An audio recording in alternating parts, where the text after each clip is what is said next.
succesvolle organisaties bouwen hun goede naam ook door een buitengewone kwaliteit te leveren. Kwaliteit heeft zijn norm. De kwaliteit van Swatch is anders dan de kwaliteit van bijvoorbeeld Rolex. De kwaliteit van McDonald's is anders dan de kwaliteit van een Noma. Maar bepaal je kwaliteit en zorg dat je binnen de marge dat je hebt, binnen de doelgroep waar je naartoe werkt, een buitengewone kwaliteit levert. Als je een McDonald's gaat doen en je gaat een hamburger eten en je ziet daar een mooie afbeelding van een Big Mac en je krijgt dan je doosje waar dat deze Big Mac in zit en je doet dat open, dan verwacht je geen in elkaar gevallen hamburger. Dan wil je dat dat plaatje er ongeveer uitziet en dat plaatje dat je daar op die afbeelding, op die banner hebt zien staan of op die display hebt zien staan. Dan moet daar tenminste toe tegemoet komen. Als je bij een Noma gaat eten, dan verwacht u een bepaalde kwaliteit op je bord.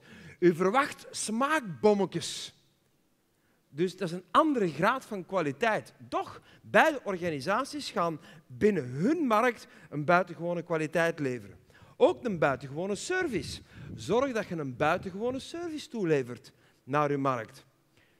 De service van McDonald's is buitengewoon, maar anders dan de service van een Noma. Dat is anders.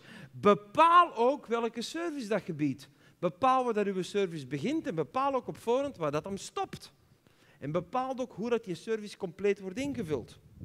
Medewerkers, heel belangrijk element in de expansie van jouw organisatie. Toegewijde medewerkers. Bent u nu een Swatch of een Rolex? Bent u een McDonald's of een Noma? Bent u een Volvo, een Opel of een Porsche? Het maakt niet uit, je moet toegewijde medewerkers. Daar moet je mee samenwerken. En daar ben ik als ondernemer heel streng in. Ik ga je dat meegeven. Heel mijn team is zo goed als hier aanwezig. Ik kan afscheid nemen van mensen. Als mensen er meer toegewijd zijn, dan stopt het op een zeker moment. Je moet natuurlijk een faire ondernemer zijn. Er kunnen privéomstandigheden zijn bij mensen dat mensen even compleet uit balans haalt en ze moeten even recupereren en je kunt de marge nemen. Maar ik werk niet met ontoegewijde mensen samen. Daar stopt het vroeg of laat. En ik kan heel wat zorg besteden aan aanwerving. En ik neem heel graag mensen in dienst. Liefst meer dan dat ik er moet loslaten binnen mijn company. Maar ik kan verdomd goed mensen loslaten. Als mensen meer de filosofie van mijn bedrijf ademen, dan is er een tijd van gaan gekomen, want ze zijn uitgespeeld. De liefde is over, het is gedaan, ze zijn er meer toegewijd. En dan mogen ze terug een nieuwe weg bewandelen. Absoluut wel. En dan moet je ook toelaten. En soms kost dat geld, ik weet dat. Maar het kost veel meer geld dat je ontoegewijde mensen op je bedrijf laat rondlopen, want die verzieken gewoon de rest van de mensen. Die verzieken de boel. In ons programma Coach de Coach in jezelf ga ik er veel dieper op in. Hoe dat je met mensen moet omgaan. Wat belangrijk hier te weten is, omring je met toegewijde medewerkers. En dat kunnen ook zelfstandige partijen zijn, dat kunnen externe partijen zijn. Als je met een leverancier samenwerkt, dan moet dat een toegewijde partij zijn. Bijvoorbeeld de mensen waar we al jaren mee samenwerken, welke de printing doen van al onze werkboeken en al onze flyers en dergelijke. Als deze mensen niet toegewijd zouden zijn door onze organisatie, dan stopt het ook. Wij kunnen gewoon om 4:30, zoals gisteren ook nog gebeurde. We willen nog, ik heb een whitepaper gemaakt over het optimaliseren van een winstmodel. En ik heb die van de week eenmaal uitgewerkt. Ik was ermee bezig, ik dacht, dat model dat ga ik eens even... En ik ben een whitepaper gaan schrijven. En ik zei tegen mijn medewerkers, laten we dat ook gelijk cadeau doen aan de mensen van de geheimen van succes en business, welke uiteindelijk morgen doorgaat. Dus haal de spellingsfouten eruit. Ik heb een aantal focusvragen opgelijst welke de mensen enorm kunnen helpen om een winstmodel te helpen optimaliseren.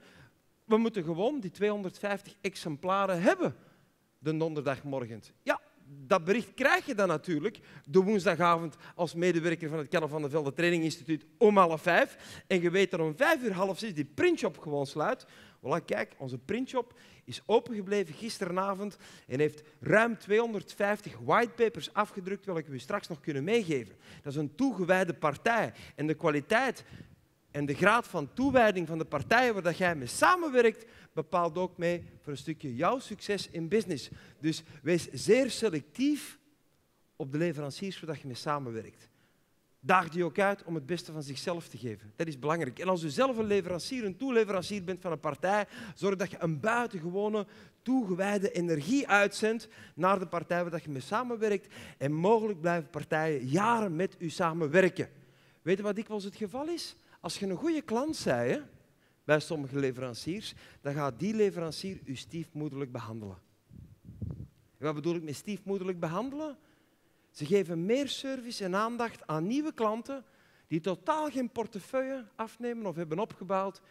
En ze negeren eigenlijk hun bestaande klanten. Dat is de grootste fout dat je kunt maken als leverancier. Nee, verzorg uw repeating buyers, uw bestaande klanten, welke regelmatig bij u komen kopen, die moeten super top service geven, zoals je ook die nieuwe klanten super top service geeft. Daar hebben deze mensen op zijn minst recht op. Dat zijn ook medewerkers van jouw bedrijf natuurlijk. Daarnaast is het belangrijk om een zeer krachtige missie te formuleren. Jouw mission statement, en ik ga straks heel uitgebreid vertellen wat dat juist concreet betekent, is bepalend in alles. Want als uw bedrijf gaat groeien, iedere medewerker moet weten waar het om draait, waarom dat je in de business bent. Als ik bijvoorbeeld bij Porsche of bij Opel werk en ik sta er aan de band of ik sta in het atelier of ik zit in de sales of ik doe de administratie, ik moet gewoon mee de filosofie van het bedrijf kunnen in- en uitademen. Ik moet een onderdeel zijn van de company. Ik moet dat logo met fierheid op mijn borst kunnen dragen en zeggen van ik ben onderdeel van deze company en hier ben ik trots en fier op. En als je geen missie hebt, is het zo goed als onmogelijk om dat te bereiken. Daarnaast hebt u ook natuurlijk nood aan een duidelijke visie. Je moet een duidelijke visie ontwikkelen. En een visie is een kijk op de business. Een visie is hoe dat je gaat ondernemen. En als ondernemer bent u daar vooral verantwoordelijk voor. Jij moet gewoon de lijn uitzetten. Waar geen visie is, is geen hoop.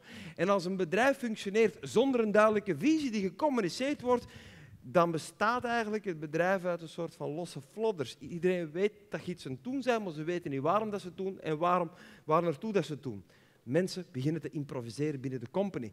Dat is ook niet de bedoeling. Daarnaast moet je ook sterke waarden demonstreren. Bijvoorbeeld, mag ik eens iets vragen? Wat heb jij opgeschreven, mevrouw? Wat zijn de 3 belangrijke kenmerken welke dat jij wilt dat jouw doelgroep met jou associeert? Gezellig, totaaloplossing en koffie.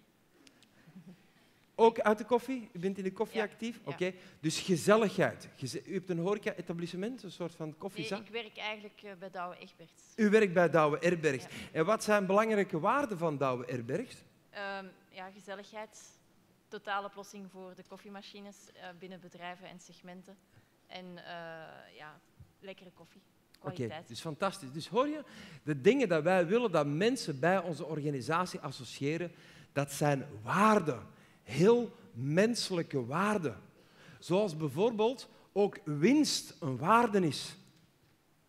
Als je winst in je waardestructuur gaat inbouwen, dan gaat heel de company meewerken aan het winstmodel. Ga mogelijk uitkijken op uitgaven die niet van toepassing zijn. Ga mogelijk ook meedenken van, hier laten we winst liggen, hier kunnen we nog iets doen. Motivatie is ook een waarde. We willen gemotiveerde medewerkers. Motivatie is voor ons belangrijk. Klantgerichtheid is ook een waarde. Snelheid is ook een waarde. Hygiëne is ook een waarde. Er zijn zoveel waardes. Dus je moet sterke waardes in verbinding met datgene wat jij doet. Dank je wel trouwens voor de medewerking. Bedankt. Applausje voor Douwe Egberts. Dank je wel.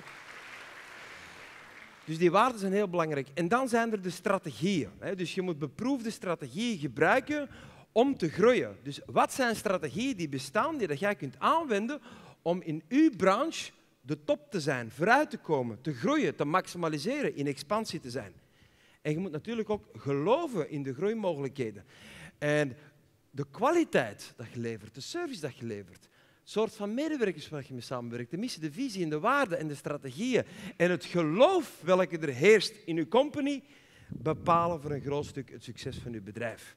En het laatste element, het geloof van de mogelijkheden in uw organisatie, is ook zo bepalend en jij bent daar verantwoordelijk voor. Jij moet constant dat geloof voeden. Als mijn mensen geen geloof meer hebben in de expansiemogelijkheden van het Karel van de Velde Training Instituut, beste vrienden, dan stopt de boel. Dus als ondernemer ben ik verantwoordelijk voor het geloof wat er heerst binnen onze company. En natuurlijk hebben wij ook onze twijfels. En natuurlijk lopen wij tegen dingen aan zoals jij ook tegen dingen aan loopt. Wij zijn ook maar een company in expansie. Tuurlijk hebben wij ook onze zorgen. Maar toch zal ik als ondernemer altijd sleutelen aan die overtuiging en geloof. En geloof me, een bedrijf wordt gebouwd op overtuiging en geloof. Want een overtuiging ontstaat uit een idee dat zich omzet in een brandend verlangen. En dat brandend verlangen wordt een passie, waar actie aan wordt gekoppeld en wordt op een zeker moment een staat van zekerheid. Yes, zo moeten we het doen. Dit gaat lukken. En hoe meer mensen die in staat van zekerheid de juiste dingen doen, hoe meer kans op succes.